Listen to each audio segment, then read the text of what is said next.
para ouvir a palavra.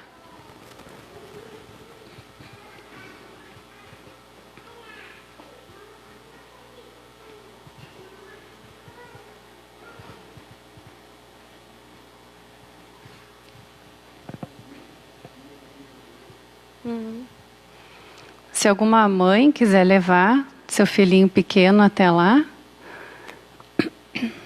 para poder acomodá-los melhor, fique à vontade.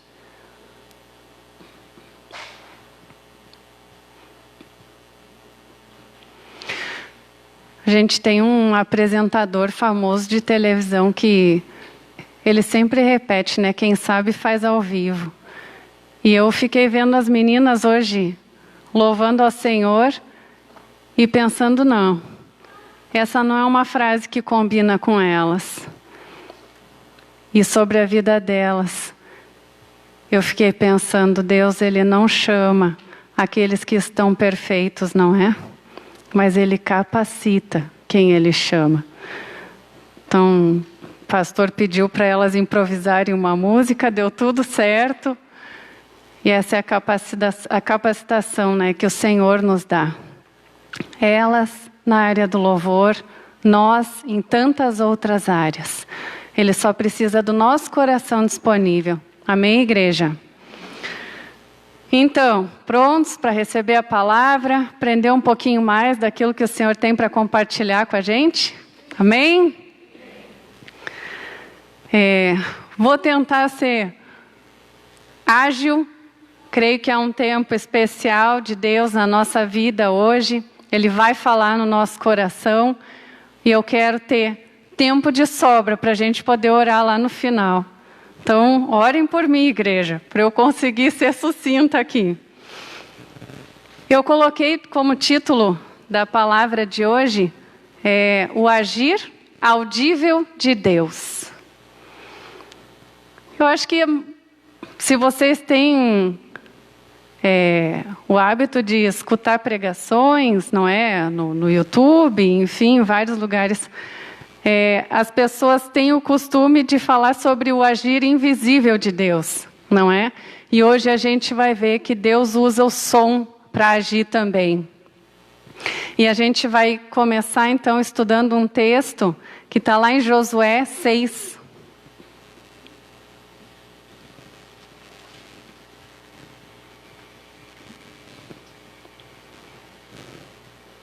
Eu vou ler aqui. E ele fala assim: Ora, Jericó estava rigorosamente fechada por causa dos filhos de Israel. Ninguém saía e nem entrava. Isso é importante que vocês gravem aí. Então disse o Senhor a Josué: Olha, entreguei na tua mão Jericó, o seu rei e os seus valentes. Vós, pois, todos os homens de guerra, rodeareis a cidade, cercando-a uma vez, assim fareis por 6 dias. 7 sacerdotes levarão 7 trombetas de chifre de carneiro adiante da arca. No 7º dia, rodeareis a cidade 7 vezes e os sacerdotes tocarão as trombetas. E será que, tocando-se longamente a trombeta de chifre de carneiro, ouvindo vós o sonido dela, todo o povo gritará em grande grita. O muro da cidade cairá abaixo e o povo subirá nele, cada qual em frente de si. Então Josué, filho de Num, chamou os sacerdotes e disse-lhes: Levai a arca da aliança, e 7 sacerdotes levem 7 trombetas de chifre de carneiro adiante da arca do Senhor. E disse ao povo: Passai, rodeai a cidade, e quem estiver armado, passe adiante da arca do Senhor. Assim foi que, como Josué dissera ao povo, os 7 sacerdotes com as 7 trombetas de chifre de carneiro diante do Senhor, passaram e tocaram as trombetas, e a arca da aliança do Senhor os seguia. Os homens armados iam adiante dos sacerdotes que tocavam as trombetas. A retaguarda seguia após a arca e as trombetas soavam continuamente.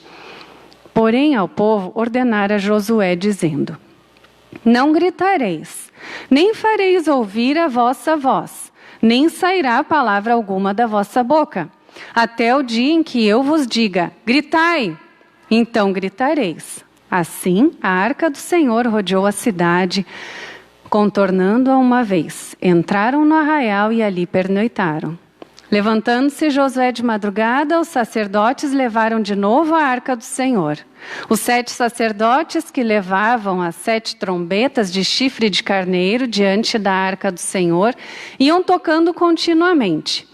Os homens armados iam adiante deles e a retaguarda seguia após a arca do Senhor, enquanto as trombetas soavam continuamente. No segundo dia rodearam outra vez a cidade, tornando para o arraial, e assim fizeram por 6 dias.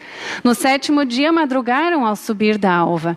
E da mesma sorte rodearam a cidade 7 vezes. Somente naquele dia rodearam a cidade 7 vezes.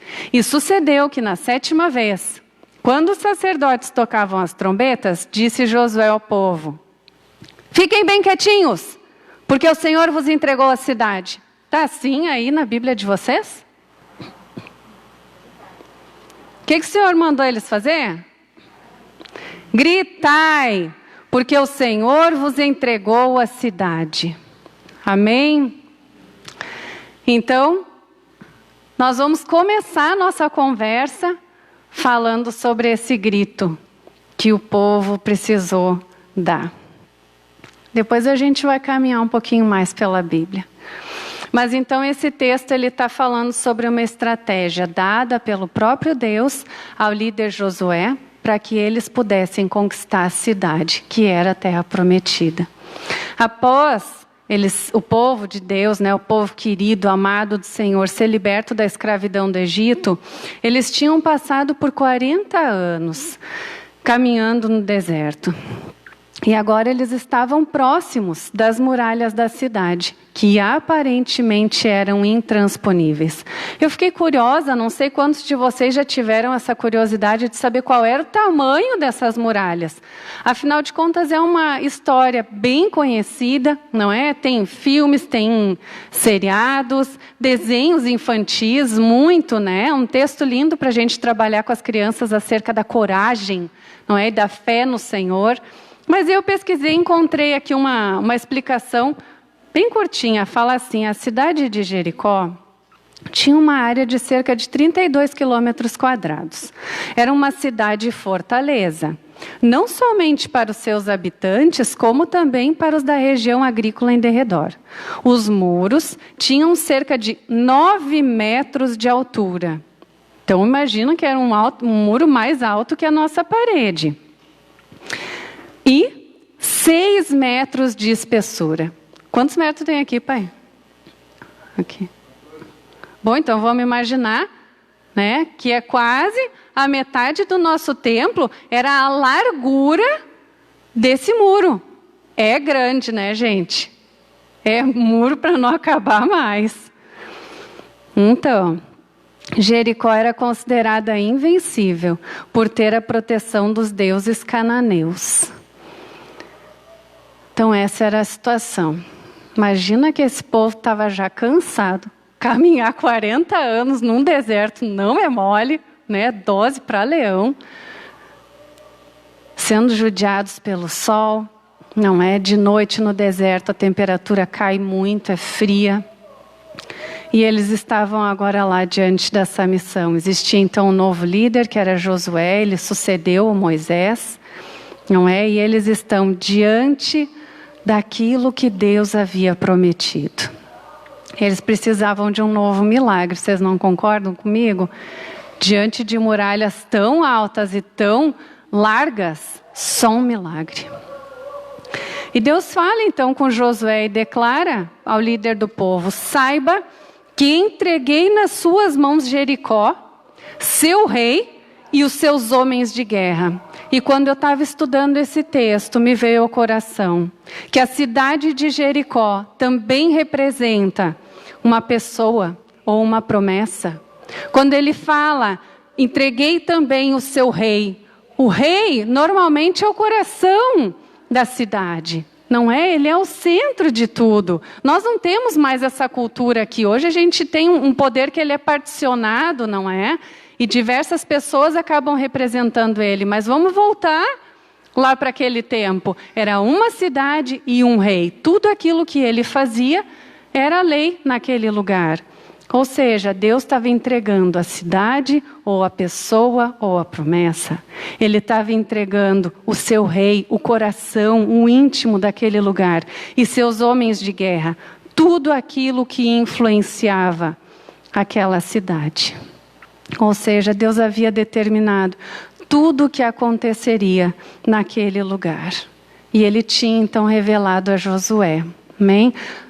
Vamos guardando então alguns detalhes dessa história. Versículo 1 do capítulo 6 fala que ninguém saía e ninguém entrava.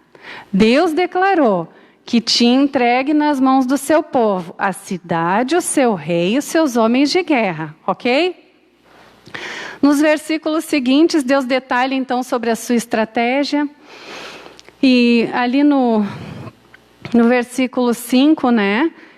Ele vai falando mais para o final. Depois que vocês caminharem, né? Cercarem aquela cidade por X vezes, não é? As trombetas então vão soar um longo toque. E depois todo o povo vai dar um forte grito. Mas tem um segredo aqui. No versículo 10, não é? Antes do povo começar aquele barulho santo, eles receberam uma instrução. E fala assim: porém ao povo ordenar a Josué, dizendo: não gritareis, nem fareis ouvir a vossa voz, nem sairá palavra alguma da vossa boca, até o dia em que eu vos diga, gritai. Que estranho, né? O povo tinha que caminhar vários dias, dar várias voltas ao redor da cidade, tinha que fazer isso num completo silêncio. Uma ordem meio estranha, né? É difícil pedir para o povo ficar quieto. A gente aguenta um pouquinho. Agora um pocão, que comichão deve ter dado para falar, né? Mas para tudo no Senhor há um propósito. E eu quero te pedir para começar a pensar em como tem sido a tua atitude num tempo de espera. Quando Deus te manda fazer alguma coisa, ou quando Deus te entrega uma palavra, uma promessa. Quando tu lê na Bíblia e aquela palavra, ela entra no teu coração, tu entende que é o Senhor falando contigo, qual é a tua postura? Qual é a tua atitude em relação a isso? Quando eu tinha 13 anos de idade, um profeta declarou sobre a minha vida: o teu marido vai ser um pastor. Pensem que não houve um momento que eu tenha declarado o contrário. Por mais que às vezes ele pareça ser um evangelista, eu olho para ele e digo: tu é pastor? Mas quantas vezes a gente pensa, né? Agora vou ter que contar, eu estou com 41. Passou tempo já desde que eu recebi essa promessa. Mas eu continuo crendo nela. Da mesma forma como eu tenho vivo no meu coração a memória do profeta Wissan Halal, e abrindo a porta para mim, lá na frente do prédio da Six, e declarando isso sobre a minha vida. O meu coração não duvida, a minha boca não declara o contrário. E como é que está o teu coração em relação às promessas do Senhor? O que a tua boca, o que teus lábios têm proferido em relação a isso? Esse mesmo homem aqui, esse líder do povo, Josué, ele encerra a carreira dele, né? Quando ele está bem velhinho, ele faz uma declaração. Ele diz: eu e a minha casa serviremos ao Senhor. Essa não é uma promessa, essa é a declaração de um homem de fé. O que tu tens declarado? O que tu tem declarado sobre tudo aquilo que Deus já derramou sobre a tua vida? Tu está abrindo a boca para proferir circunstância? Dizendo: não vai dar certo mesmo. Imagina se aquele povo ficasse marchando, circundando a cidade, dizendo: mas é alto esse muro, né? E o outro diz: é largo também. Será que eles teriam permanecido firmes, acreditando na palavra daquele líder? Afinal de contas, era um homem comum. Josué não tinha nada demais. Era um homem de carne e osso, assim como eu e como tu. Ele só tinha escutado Deus falando com ele. Mas vai que era a imaginação dele. O povo estava pagando de Zé Mané, caminhando, gastando mais ainda a sola dos pés. Não. Aquele homem, aquele líder tinha aprendido lições importantíssimas com Moisés. Aquele homem tinha aprendido a ficar em silêncio para poder escutar a voz de Deus. E ele ouviu. Da mesma forma como Moisés entrou num lugar santo, ele escutou aquilo que Deus tinha falado para ele, e depois ele transmitiu para o povo, assim Josué fez. Nós precisamos aprender a ouvir mais e falar menos. Nós precisamos aprender a honrar a voz dos nossos líderes. Se eles estão onde estão, é porque o Senhor permitiu. Quantas vezes Josué, ao longo do caminho, ao longo da história, tem dúvida. Ele se vê pequeno demais e o Senhor aparece sempre falando para ele: não tema, foi eu que te escolhi. Não te assusta. Eu estou segurando na tua mão. Os homens que Deus levanta, eles não são levantados para serem exemplo de perfeição. Não são, queridos, jamais, jamais. Deixa teu coração ser enganado olhando só para um homem. Moisés errou, mas ainda assim ele foi um líder extraordinário. Josué teve alguns medos, mas ainda assim ele foi um líder extraordinário. Levou o povo a vivenciar milagres e agora eles estão diante de só mais um. É mais um milagre. Amém? Então ninguém entrava e ninguém saía. Existia uma ordem, ela era clara. Inicialmente, guarda a boca, morde a língua. Quando a gente faz curso de casais, né? Os ministrantes gostam sempre de dizer para as mulheres: morde a língua, mulher. Porque a mulher, né, tem a fama de ser tagarela, falar muito, às vezes mete os pés pelas mãos falando. Deus tinha dado essa ordem: guardem a boca, caminhem em silêncio. E isso tudo tem um porquê. E assim sucedeu. O povo ouviu a instrução por meio de Josué, obedeceu e por fim gritou. E as muralhas caíram e a cidade foi possuída. Aleluia! Agora a gente vai pular lá para o Novo Testamento e a gente vai testemunhar mais um agir audível de Deus. Amém? Vocês lembram que na Bíblia está escrito que Deus é o mesmo ontem, hoje e sempre? A gente sempre vai ver o Novo Testamento confirmando muito do que acontece no Antigo.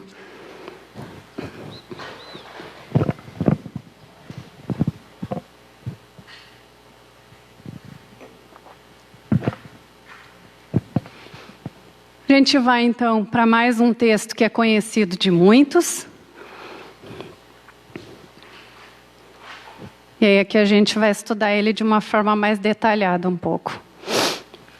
Eu não vou ler todo ele de uma forma corrida agora com vocês, porque a gente vai ir conversando um pouquinho sobre os versículos, ok? Então esse texto vai falar sobre a ressurreição de Lázaro. Então o texto ele inicia falando que certo Lázaro estava enfermo. Vamos lá, ó. João, capítulo 11, no versículo 1. Estava enfermo Lázaro de Betânia. Eu peguei uma outra tradução que falava: certo Lázaro estava enfermo. E de novo quero chamar a atenção de vocês para algumas especificidades, não é? De Deus. Deus, ele é específico. Vocês veem no texto que a palavra ela não está falando de qualquer Lázaro. Talvez existissem mais uns 50 Lázaros, não sei o quão comum ou não era esse nome, mas a Bíblia declara que era um Lázaro em especial que estava doente. E a gente precisa aprender que Deus ele não trabalha com qualquer pessoa, ele não trabalha de qualquer jeito e ao acaso. Deus é específico. Quando ele dá uma ordem a teu respeito, ele não está se enganando. É contigo mesmo que ele está falando. Amém? Seguindo o texto ali, então, essa Maria, cujo irmão Lázaro estava enfermo, era a mesma Maria que ungiu com bálsamo o Senhor e lhes enxugou os pés com seus cabelos. E aí o versículo 3 fala: mandaram, pois, as irmãs de Lázaro dizer a Jesus: Senhor, está enfermo aquele a quem amas. Provavelmente, né, essas irmãs já estavam sentindo no coração que o mano delas estava com uma enfermidade muito grave, muito séria. Elas não teriam tido esse tipo de atitude, vocês não concordam comigo? Naquela época a gente não tinha um WhatsApp, como diria minha filha, WhatsApp. Não tinha. Naquela hora não existia um jegue turbo 2.0. Não tinha, o jegue era jegue e ia andar bem devagarinho. Mas a maioria das pessoas faziam seus trajetos a pé, não é? Então uma notícia dessas levava tempo. Ainda assim elas ousaram. Elas foram pedir ajuda para aquele que poderia ajudar. Mas já tinham ciência de que a situação era grave. Jesus, ao tomar ciência da situação do seu amigo, faz uma declaração no mínimo complexa para o povo. Vamos ler adiante ali. Ao receber a notícia, disse Jesus: essa enfermidade não é para a morte, e sim para a glória de Deus, a fim de que o Filho de Deus seja por ela glorificado.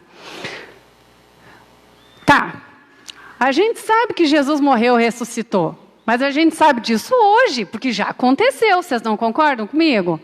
Naquela época, ninguém tinha visto isso ainda. As pessoas não tinham uma real noção de quem era Jesus. O cara que simplesmente ia vencer a morte. E lá estava ele trazendo essa declaração. Nos dias de hoje, na linguagem, né, da Luciana, nova, atualizada, essa pereba vai dar bom. Foi isso que ele quis dizer. Agora vocês imaginam o povo olhando para ele e dizendo: essa doença não é para a morte, essa doença é para glorificar a Deus. Mas como assim? Não faz sentido. Vocês não concordam? Não faz sentido. Parece história de louco. Como assim uma doença vai servir para uma coisa boa? Não era. Vocês conseguem compreender que não era o contexto que essa gente estava acostumada? É óbvio que eles já deviam ter visto Jesus fazendo alguns milagres. Agora, usar uma doença para glorificar, usar uma doença para algo muito bom. Uau! É algo complexo para aquele momento, né? E às vezes a gente está nessa situação. A gente também está com uma pereba bem porreta. E nem imagina o que o Deus que transforma a maldição em bênção está por fazer. No versículo 5, diz que Jesus amava a Marta, sua irmã e Lázaro. É assim que está aí? Ora, amava Jesus a Marta, sua irmã e a Lázaro. Eu queria nesse momento te pedir para que tu fechasse os olhos e para que tu fizesse essa declaração sobre a tua vida e sobre os teus. Ora, Jesus amava a Luciana, o Marco e a Ana Carolina. Essa é uma verdade que precisa começar a ser estabelecida sobre as nossas vidas. Amém? Vamos seguir adiante. O versículo 6 nos mostra que Jesus, após receber a notícia, ele ainda permanece 2 dias no lugar em que ele estava. Que estranho, né? Jesus amava a Lázaro, a Marta e a Maria, mas ele fica parado de braço cruzado depois de receber a notícia. Estranho nada. Nele tudo tem um porquê e um pra quê. Amém? E mesmo que a gente não entenda, a gente precisa crer. No versículo 7 fala: e ele chama os discípulos para irem até a Judeia, cidade em que moravam aqueles amados. Versículo 8. Jesus é questionado sobre a ida até a Judeia. Por quê? Porque recentemente alguns judeus tinham se revoltado e queriam apedrejar Jesus. E Jesus dá uma resposta depois que ele é questionado.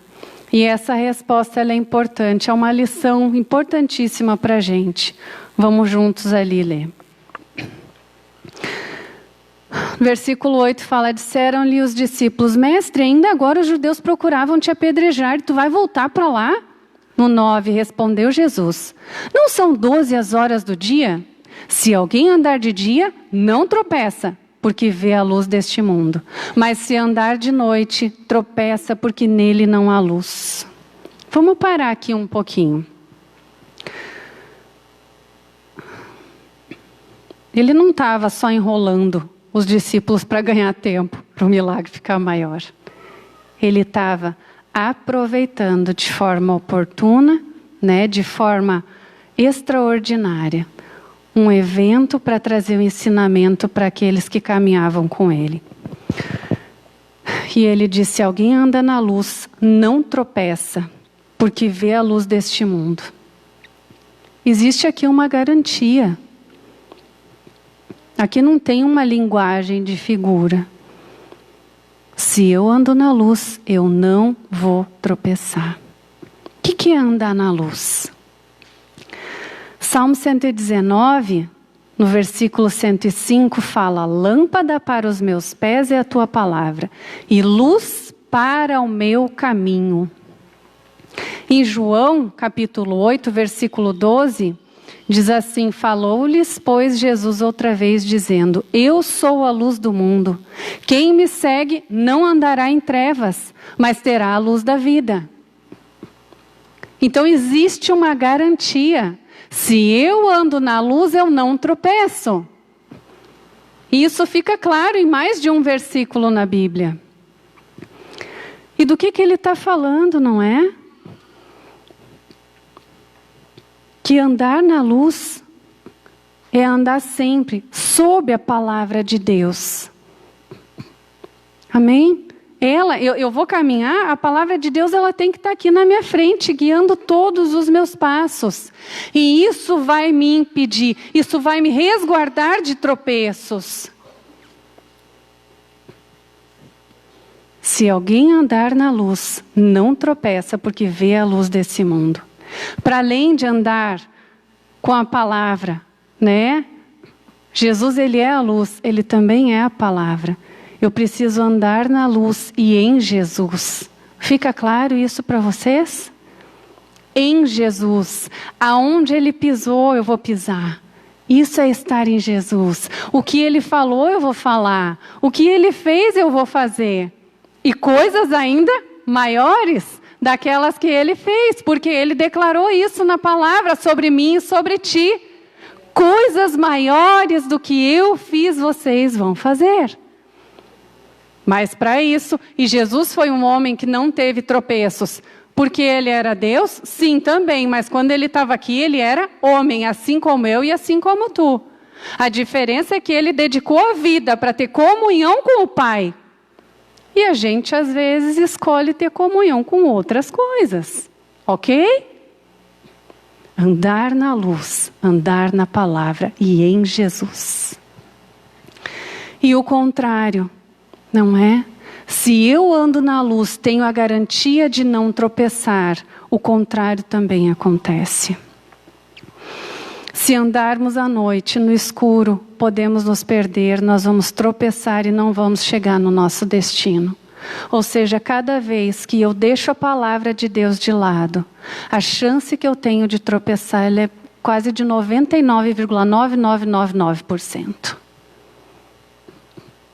Isso não sou eu que estou falando, é a palavra, não é? Então vamos adiante. No versículo 11, Jesus fala sobre a situação de Lázaro. E ele diz: Lázaro dorme e eu vou despertá-lo. E os discípulos não entenderam muito bem do que Jesus estava falando. E aí eu até anotei aqui, daí eu pensei, mas que grosseria. Mas a gente diz isso hoje. Aí Jesus desenhou, para os caras realmente entenderem.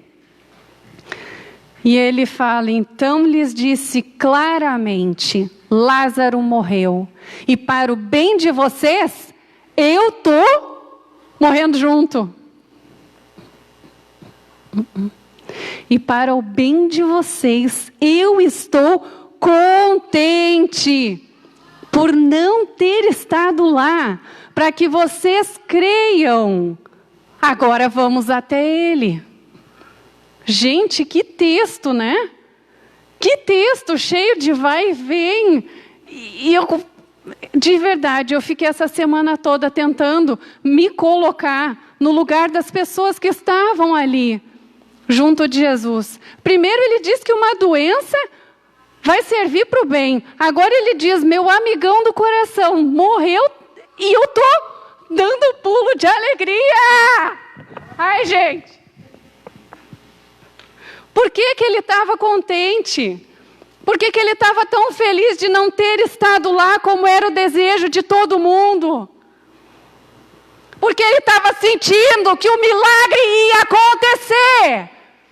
E toda vez que um milagre vai acontecer, uma atmosfera diferente, uma atmosfera celestial, ela é impregnada num lugar. E eu tenho certeza que o coração de muitos de vocês já começaram a saltitar assim como o meu. Quarta-feira eu estava escrevendo essa palavra em definitivo, o meu coração saltitava. O Marco perguntava, por que tu está rindo? Eu dizia, porque Deus é bom. Porque eu acabei encontrando coisas mais espetaculares ainda na palavra que eu estou lendo. O meu coração se encheu de alegria, porque eu tenho certeza que o milagre vai acontecer nesse lugar, nessa manhã. Da mesma forma que o coração de Jesus estava alegre, o meu está também. Eu quero que o de vocês comece a ser incendiado nessa manhã. Então Tomé, chamado Dídimo, disse aos outros discípulos, vamos também para morrermos com ele. A declaração de Tomé, ela não é diferente de nada do que eu ou tu já escutamos de pessoas que estão perto de nós. Não é? Quantas vezes, né? Estávamos passando por tribulações, por momentos difíceis. E as pessoas olharam para nós e desviou? É desviado mesmo, né? Morreu? Estava na hora mesmo, né? E as pessoas não guardam a palavra. As pessoas sequer entendem nossa vida. E eu posso testemunhar aqui, não é vergonha, é motivo de alegria ver o meu marido sendo transformado, mas quantas vezes o jeito furioso dele de ser já chamou atenção. E quantas vezes as pessoas olham para mim, pastor, é assim? Vai matar as ovelhas com uma cajadada. Não, queridos. Meu marido está sendo transformado de glória em glória. Meu marido está muito diferente do que ontem, do que no ano passado, do que 10 anos atrás. Eu vejo o Senhor trabalhando no coração dele. Ele não vai matar nenhuma ovelha com cajadada, pelo contrário. O coração dele tem sido doado por muitas pessoas. Isso é motivo de grande alegria para mim. Mas assim, então, como Tomé fez essa declaração para Jesus. Vamos lá para morrer junto, né? Vamos morrer todo mundo apedrejado. Pessoas passam por nossas vidas para boicotar a nossa fé, para desestimular que a gente permaneça firme, não é? Mas glória a Deus, a palavra deles não define nada sobre a nossa vida, porque eu tenho um Jesus que está no caminho, está quase chegando lá no Lázaro, porque esse Jesus está mega feliz, e eu também, vocês também, em nome de Jesus. Versículo 17, ao chegar, Jesus verificou que Lázaro já estava no sepulcro, havia 4 dias. Versículo 18, Betânia distava cerca de 3 quilômetros de Jerusalém. 19, e muitos judeus tinham ido visitar Marta e Maria para confortá-las pela perda do irmão. A palavra diz que muitos judeus tinham ido visitar. Lembra quem é que queria apedrejar Jesus? Judeus. Justamente os que estavam agora presenciando a dor das irmãs, Marta e Maria. E isso nos mostra, né, e é algo que a gente tem que atentar aqui, que as nossas situações de vida, elas são percebidas por outras pessoas. A gente não vive de forma isolada. E até no momento que a gente está passando por uma dor, até no momento de tribulação, de grande tristeza, a gente precisa cuidar com o testemunho que a gente dá. Sabe aquilo que se diz, as paredes têm ouvidos? Elas têm olhos também. E a gente precisa ter atenção no que a gente faz. Mas não pode esquecer que quem está na minha volta olhando a minha situação não determina nada a meu respeito. Amém? A última palavra ela é do Senhor. Versículo 20 fala: quando Marta ouviu que Jesus estava chegando, foi encontrá-lo, mas Maria ficou em casa. Versículo 21, disse Marta a Deus: Senhor, se estivesses aqui, o meu irmão não teria morrido. Notem essa frase, nós vamos ver ela se repetindo várias vezes. 22, mas sei que mesmo agora, Deus te dará tudo o que pedires. 23, disse-lhe Jesus: o seu irmão vai ressuscitar. E aí a Marta respondeu: eu sei que ele vai ressuscitar. Lá na ressurreição, lá no último dia. Do tipo, não me adianta saber disso, né? Vai levar muito tempo, agora a dor está aqui, ó. É agora que está doendo. Por que tu não chegou antes? E aí no versículo 25, Jesus então olha para ela e diz: eu sou a ressurreição e a vida. Aquele que crê em mim, ainda que morra, viverá. 26, e quem vive e crê em mim, não morrerá eternamente. Você crê nisso? E ela respondeu: sim, Senhor. Eu tenho crido que tu és o Cristo, o Filho de Deus que devia vir ao mundo. Aqui a gente vê, né, que a resposta da Marta, ela revela o quanto ela tinha absorvido dos ensinamentos de Jesus. Até porque a gente não pode esquecer que a Bíblia mostra Jesus tendo comunhão com essa família, não é? Até tem um momento que a Maria está quedada aos pés de Jesus e a Marta está para lá e para cá limpando e cozinhando e tal, né? E a Marta quer que a Maria vá ajudar, mas a Maria está ali escolhendo a melhor parte. Ou seja, a Marta ela não desconhecia Jesus, mas talvez tinham alguns aspectos que só a intimidade com Jesus são revelados e ela não tinha parado ainda para ter esse tipo de intimidade. Ok? Essa é uma inferência minha. E a gente vê que tem uma mistura, né, na resposta dela, entre a lei e a graça, tem uma mistura entre a letra e a fé, não é? E a gente vive às vezes esse tipo de questionamento. Eu sei que Deus é Emanuel, né, que Jesus é Emanuel, mas eu estou me sentindo tão sozinha. Emanuel é Deus conosco, não é? Acontece isso com a gente também. Ter esse tipo de questionamento, esse tipo de sentimento, não foi só uma exclusividade da Marta. A gente passa por isso. E ok, tudo bem por isso. E depois de dizer isso, foi para casa e chamando à parte Maria, disse-lhe: o mestre está aqui, ele está te chamando. E a Maria, ao ouvir isso, ela levanta, se espreguiça e pensa: eu acho que amanhã eu vou lá encontrar Jesus. Isso que está escrito lá? Não, né? Ela se levantou e ela foi logo. Aqui na versão que eu peguei, fala: e ela foi depressa. Notem a diferença da intimidade. A Marta foi no encontro de Jesus e disse: Jesus, né? E tem aquele trelelê com ele. Não tem nada de errado naquilo. Mas quando a Maria fica sabendo que Jesus está chamando, ela levanta e ela corre. Imagina! Nem fez a make, mas ela foi, chato para encontrar Jesus. Por quê? Porque os momentos de intimidade que ela tinha tido com Jesus garantiam para ela que algo extraordinário iria acontecer. Então ela vai correndo, ela corre para o encontro daquele que é o cara, é Jesus. Versículo 30, Jesus ainda não tinha entrado no povoado, mas estava no lugar onde Marta o encontrara.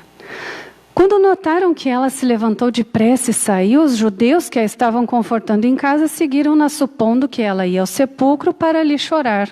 Ok, né? Estava triste. Chegando ao lugar onde Jesus estava vivendo, Maria prostrou-se aos seus pés e disse, novamente, né? A Maria se prostrando aos pés de Jesus. E ela fala, Senhor, se tu estivesses aqui, meu irmão não teria morrido. Engraçado, né? Mas eu acho que a gente já ouviu isso antes. Ao ver chorando Maria, os judeus que a acompanhavam, Jesus agitou-se no espírito e perturbou-se. E isso aqui, para quem tem dúvida, né? De que Jesus é Deus e que ele não pecou porque ele era Deus, enfim.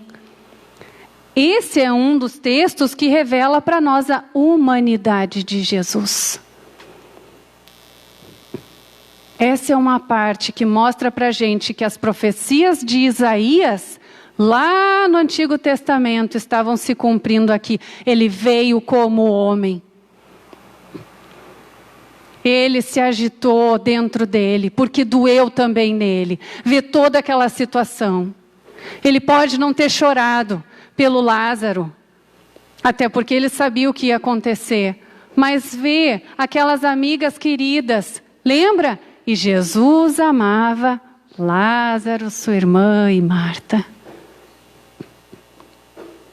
Ele se entristeceu com quem estava triste. O coração dele apertou por ver aquela dor daquela família. O coração dele se importa com a gente. Se algum momento da tua vida tu achou que Jesus estava indiferente às tuas dores, essa é uma mentira que Satanás plantou em ti. Ele nunca, ele jamais vai ficar ou estar indiferente àquilo que está te causando dor. Jamais. A Bíblia diz que ele não muda.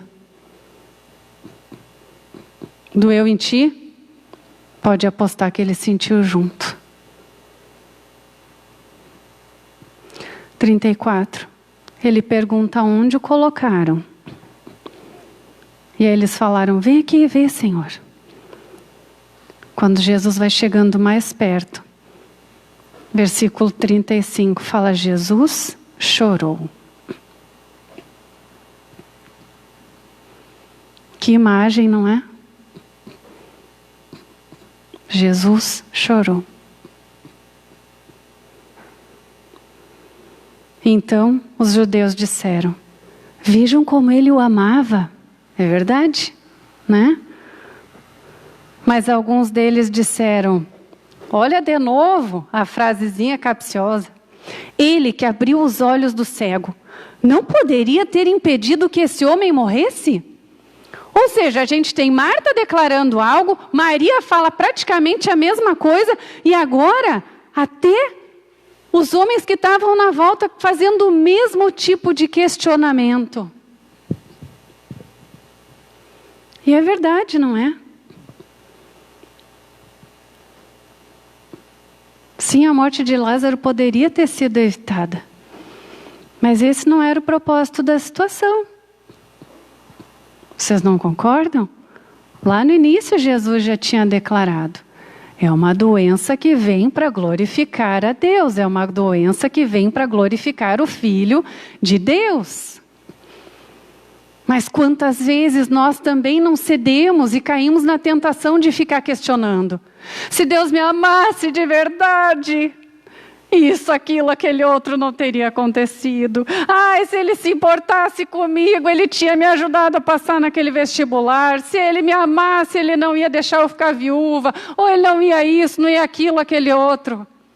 Tem gente que eu acho que lamenta e não tem nada de errado isso, né? Se ele me amasse, a minha unha não tinha quebrado. É tua unha, é importante para ti, ok? Mas quantas vezes, quantas e quantas a gente não fica colocando esse se, então? Quantas vezes a gente ousa, por conta da circunstância, ficar colocando o amor de Deus a palavra dele em xeque. Esse é um engano muito grande que a gente comete. Porque a palavra de Deus não mente. Deus não muda de ideia. Ele teve até o último minuto para mudar de ideia, mas ele não mudou. E ele deixou Jesus morrer na cruz em nosso lugar, para mostrar o tamanho do amor dele por nós.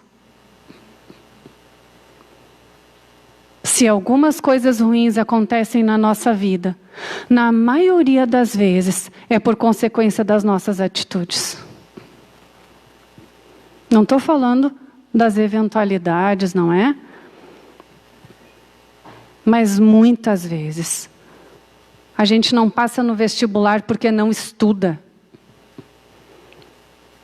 A gente não conquista a promessa porque não se esforça. A gente não tem os parentes salvos porque não evangeliza. A gente não tem um carro melhor porque é dado à preguiça, porque não trabalha, ou porque gasta mais do que deve. Isso é só consequência da nossa atitude, irmãos. Consequência das nossas escolhas. Não tem nada a ver com o fato de Deus, se Deus me amasse. Fica claro isso para vocês?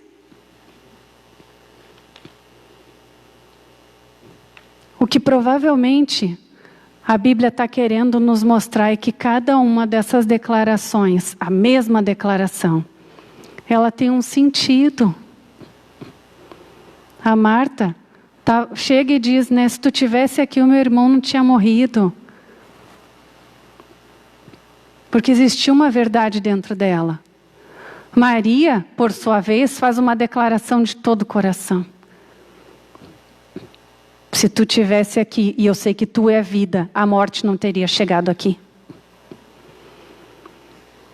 E os outros homens que tinham conhecimento de tudo aquilo que Deus tinha feito, que Jesus tinha feito. Tanto que eles declaram, mas aquele que até curou os cegos, ele não podia ter impedido? Não é? Eles estavam tentando encaixar as peças de um quebra-cabeça. E ok, glória a Deus por isso. Versículo 38, Jesus, outra vez profundamente comovido, então foi até o sepulcro. Era uma gruta com uma pedra colocada à entrada. No versículo 39, ele fala, tirem a pedra, disse ele. E aí disse Marta, a irmã do morto, Senhor, ele já está cheirando tão mal, porque já fazem 4 dias. E aí sobre essa afirmação dela aqui, eu coloquei, será só coincidência? Né? As muralhas de Jericó eram feitas de pedras, a cidade estava completamente fechada, assim como o sepulcro de Lázaro. Atrás das muralhas estava a promessa. Atrás da pedra do sepulcro estava aquele que receberia o milagre. E por que será da preocupação da Marta com o mau cheiro? Será que nós também a gente não fica desconfortável com as pessoas que estão vivendo em pecado, como se elas cheirassem mal? Quantas vezes a gente se coloca na frente das pessoas, a gente se coloca na frente de situações por causa do nosso julgamento. Imaginem que Jesus estava prestes a ressuscitar o irmão dela e ela está preocupada que ele está com um mau cheiro. Ela está preocupada com algo que não deveria ser uma preocupação dela. E quantas vezes a gente acaba agindo da mesma forma? A gente olha para a pessoa, mas esse já pecou demais, eu acho que Jesus não vai querer chegar perto dele. Não fazemos esse julgamento? Quantas vezes?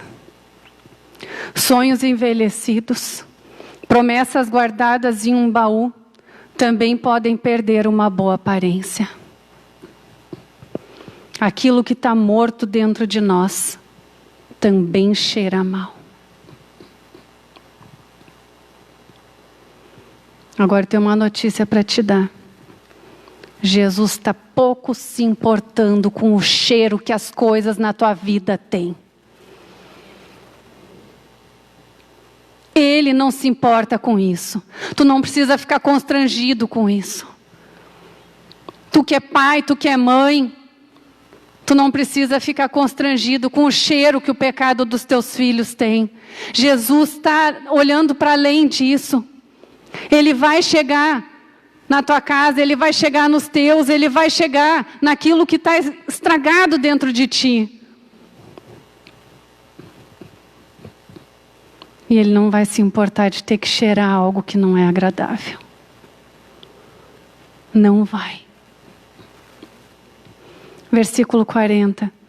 Disse-lhe Jesus: eu não lhe falei que se você cresce, veria a glória de Deus? Então tiraram a pedra. Jesus olhou para cima e disse: Pai, eu te agradeço porque me ouviste. Eu sabia que sempre me ouves, mas eu disse isso por causa do povo que está aqui, para que creia que tu me enviaste. 43. E depois de dizer isso, Jesus ficou em silêncio de novo.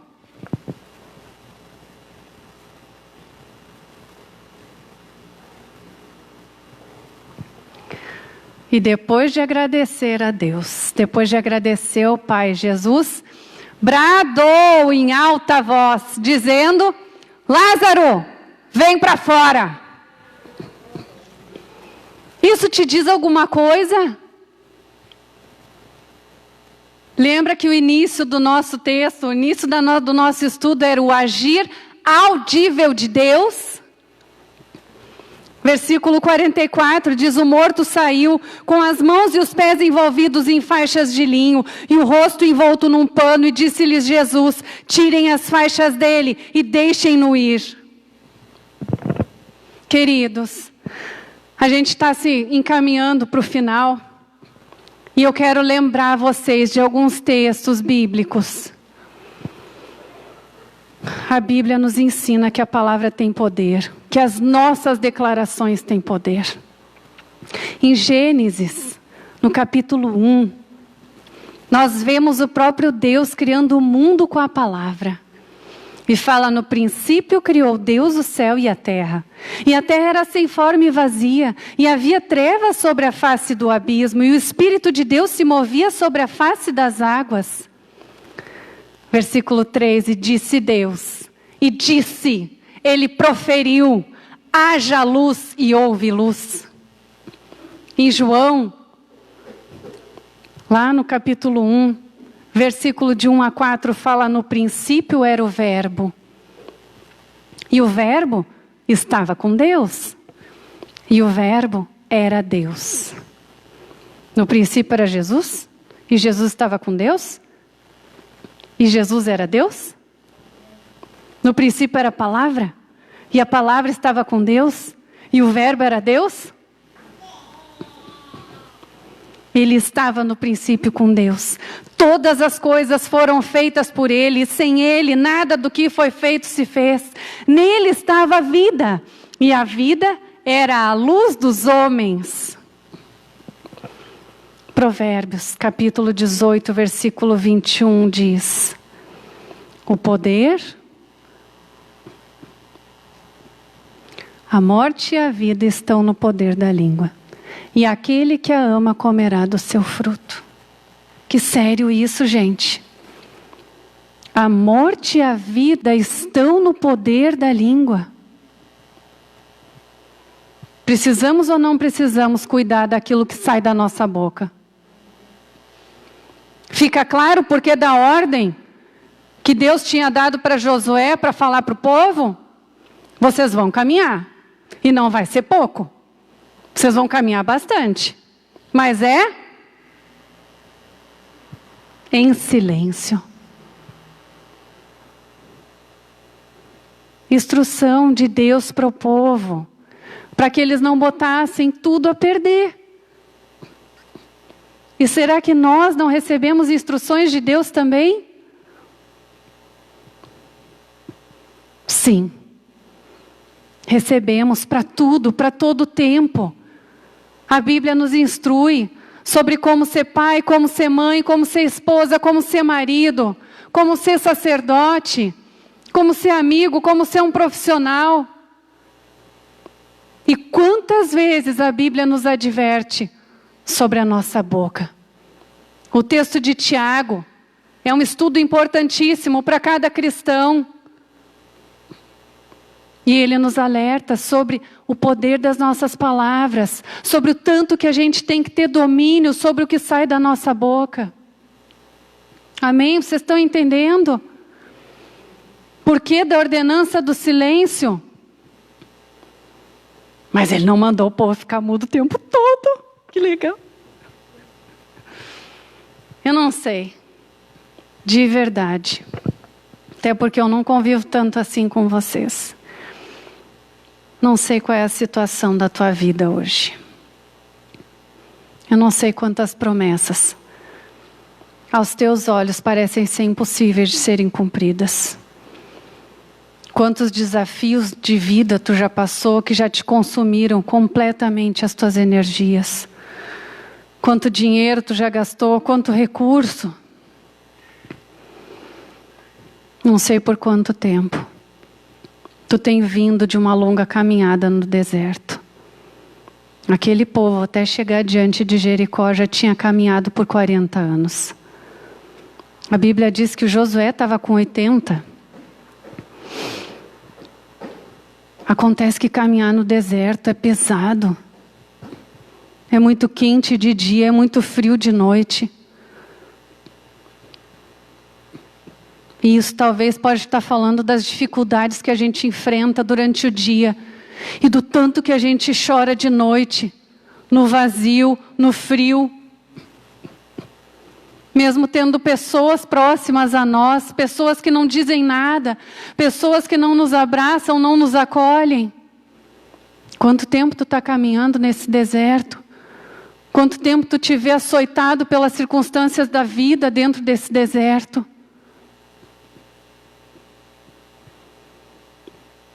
Quando a gente se queima, dói, né?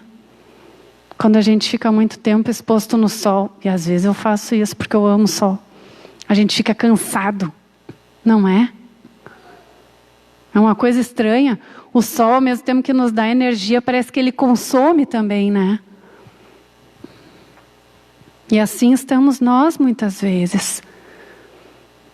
Consumidos nas nossas esperanças.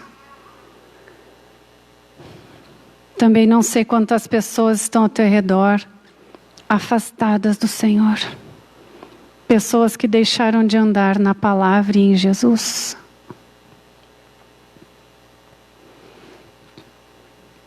Se for a tua terra prometida, tu vai declarar sobre ela o que Deus te mandar.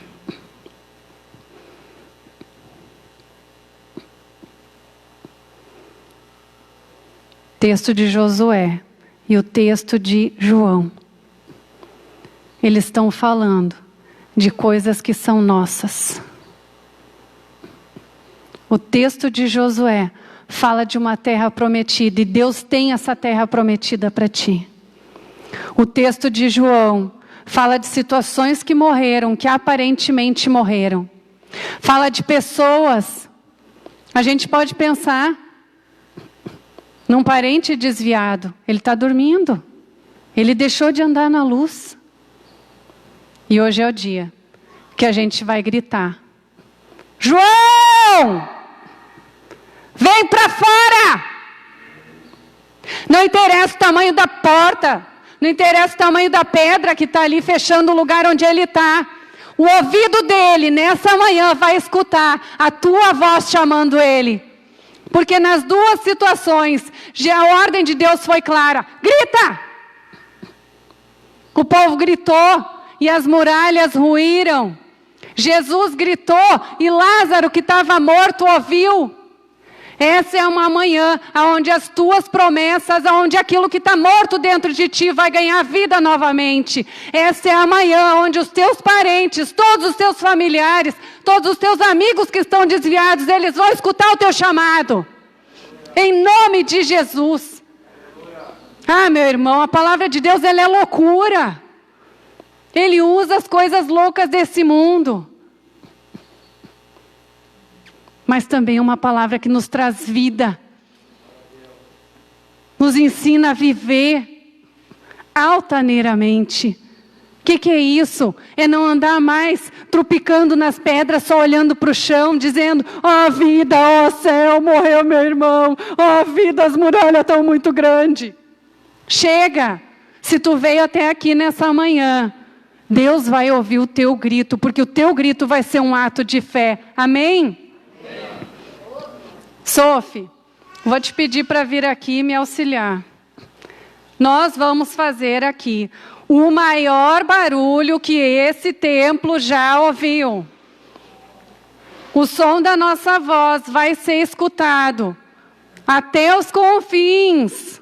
Amém? Quem está morto vai ressuscitar. Quem está dormindo vai acordar. O que está preso vai destrancar.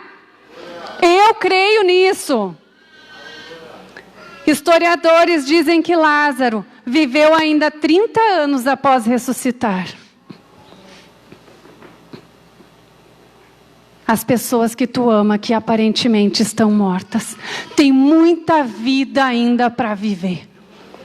Toma posse disso nessa manhã, amém? Eu quero, na verdade, que tu bata muito naquilo ali.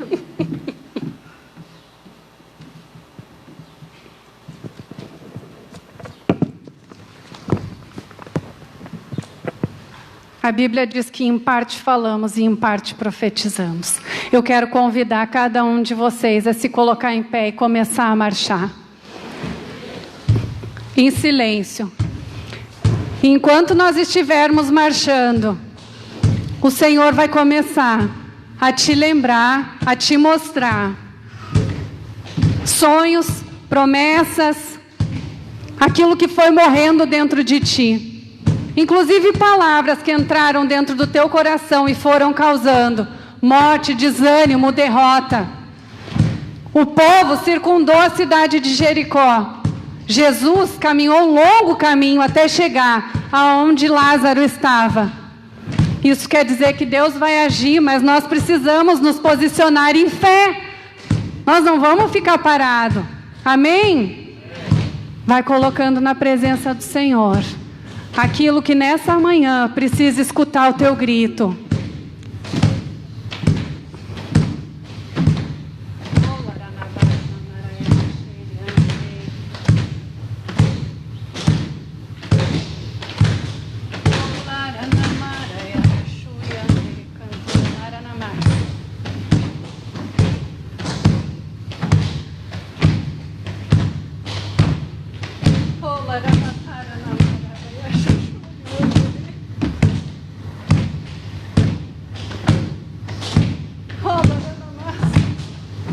Exércitos de anjos estão vindo nesse lugar. Oh, Laranabaranas.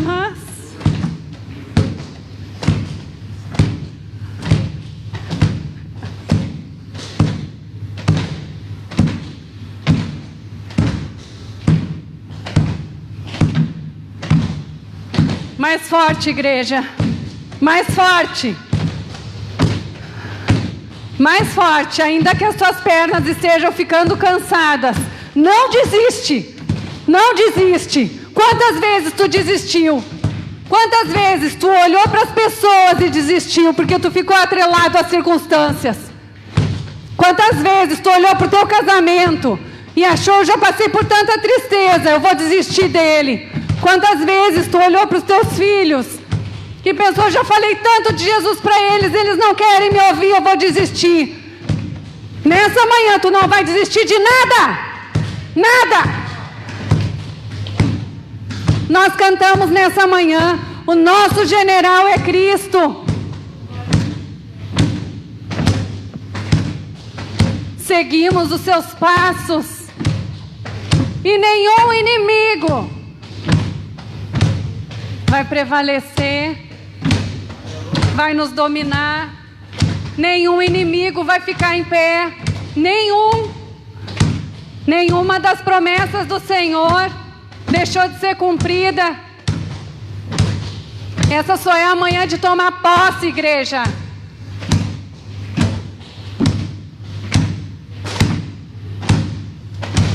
Aleluia! Santo.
Queridos, em parte falamos e em parte profetizamos.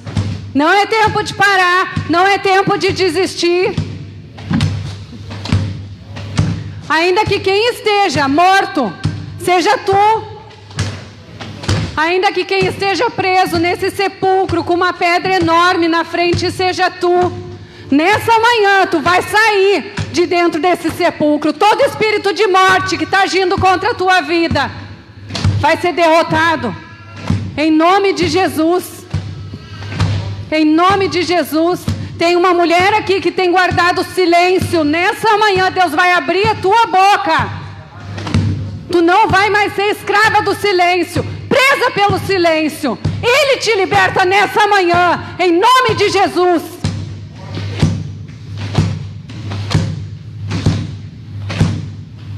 Tem muitos corações presos aqui. Muitos. Corações presos em prisões. Sendo torturados. Sendo alfinetados diariamente.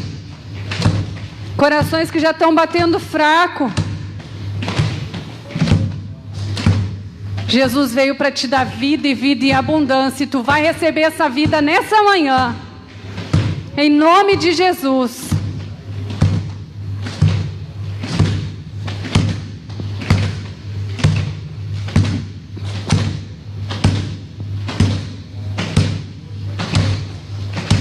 Vocês estão prontos? Depois que o povo marchou em silêncio, veio a ordem.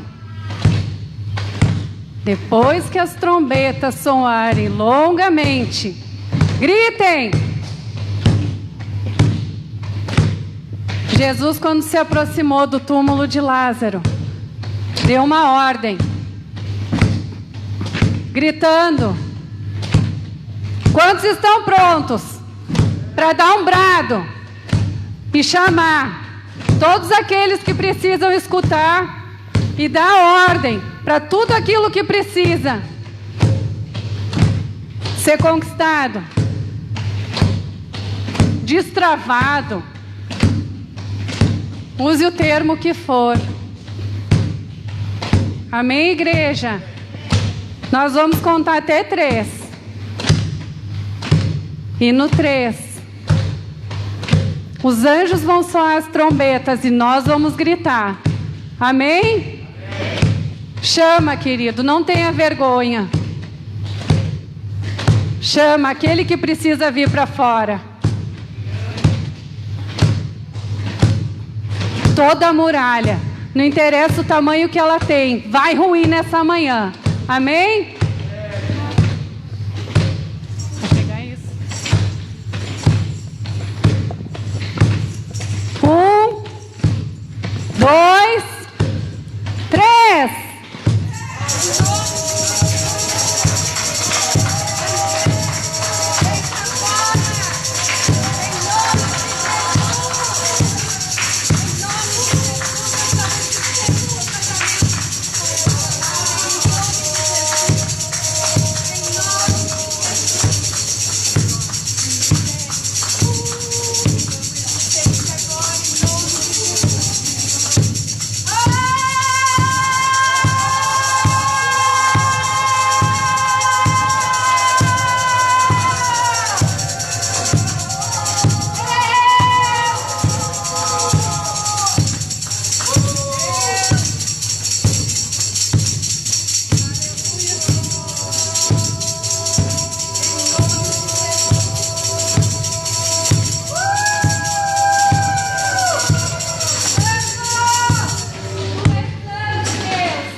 Amém, igreja.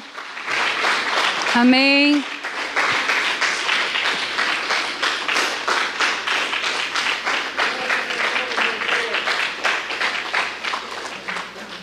Eu espero que vocês tenham recebido aquilo que o Senhor tinha para cada um de vocês nessa manhã. Eu espero que vocês saiam daqui com sua fé renovada, com a certeza de que aquele que fez a promessa é fiel para cumprir, com a certeza de que é tu e a tua casa que vão servir ao Senhor, porque essa é a declaração que tu decidiu fazer nessa manhã, nesse lugar. Amém? Sai daqui na certeza da cura, sai daqui na certeza de que todas as situações que tu passa na vida, elas vão servir para que o nome de Deus seja exaltado. Em nome de Jesus, não tenha medo de entregar. Não tenha medo de entregar cada um dos teus dias, cada um dos teus filhos. Não tenha medo de entregar para Ele cada uma das tuas virtudes. Não tenha medo de entregar teus dons nas mãos do grande eu sou, para que Ele possa usar. Amém, igreja? Amém? Eu não sei vocês, mas eu queria cantar de novo. Ontem as crianças estavam ensaiando e elas estavam cantando Vencemos a Vitória. E eles venceram a batalha. E hoje elas conseguiram, glória a Deus. Mas eu queria que a gente declarasse junto aqui que o nosso general é Cristo. Amém. Ele é o general que nunca perdeu uma batalha. Amém. E Ele te chama para reinar com Ele.